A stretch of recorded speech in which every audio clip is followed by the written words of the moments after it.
સાચવજો। જો તમે રાજકોટના બસ સ્ટેન્ડ પર મુસાફરી કરી રહ્યા છો તો આ સમાચાર તમારા માટે ચેતવણી સમાન છે। જે સુરક્ષા કર્મીઓના ભરોસે તમે નિશ્ચિંત હોવ છો એ જ સિક્યોરિટી ગાર્ડ હવે ચોર ટોળકીના સાથીદાર નીકળ્યા છે। રાજકોટ પોલીસે એક એવી ગેંગને ઝડપી પાડી છે જે ભીડનો લાભ લઈ ગણતરીની મિનિટોમાં તમારા ખિસ્સા ખાલી કરી નાખે છે। રાજકોટના આલિશાન એસટી બસ પોર્ટ અને માધાપર બસ સ્ટેન્ડમાં છેલ્લા કેટલાક સમયથી મુસાફરોના ખિસ્સા કપાવવાની ઘટનાઓ વધી રહી હતી। મુસાફરોની આ ફરિયાદને ગંભીરતાથી લઈને એ ડિવિઝન પોલીસે તપાસનો ધમધમાટ શરૂ કર્યો અને અંતે 5 રીઢા ગુનેગારોને દબોચી લીધા છે।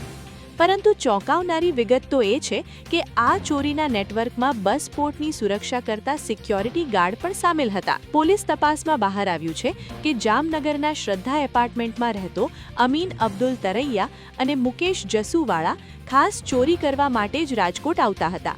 બે જણા ઠેકર હોય, એક જણો અમે લઈએ જિંદગી એટલે કે ગરદી કરાવે, ઉપર ચડી જાય ઉતરે સાહેબ, અને પછી એમાં પાકીટ મારતા થાય એ રીતે, અને અમે ધંધો કરતા હતા પણ આજીવન નહીં કરી। અને રાજકોટમાં તેમને લોકલ સપોર્ટ પૂરો પાડતા હતા ગાંધીગ્રામના અમીન અજીત નાગરિયા અને સંજય બટુક દેત્રોજા। સૌથી વધુ આંચકાજનક ખુલાસો એ થયો કે બસ પોર્ટમાં ફરજ બજાવતો મૂળ મહારાષ્ટ્રનો સિક્યોરિટી ગાર્ડ સ્વસ્તિક સૂર્યવલી ઉપાધ્યાય પણ આ ટોળકીને મદદ કરતો હતો। પોલીસની નજર ન પડે તે રીતે આ ગાર્ડ ચોર ટોળકીને ભીડભાડવાળી જગ્યાઓની માહિતી આપતો હતો। હાલમાં પોલીસે આ 5 આરોપીઓની ધરપકડ કરી છે, જ્યારે વધુ એક સિક્યોરિટી ગાર્ડની સંડોવણી ખુલતા તેને પકડવા ચક્રો ગતિમાન કર્યા છે। મુસાફરોને નમ્ર અપીલ છે કે ભીડભાડવાળી જગ્યાએ પોતાના કિંમતી સામાન અને પાકીટનું ખાસ ધ્યાન પોતે જ રાખે।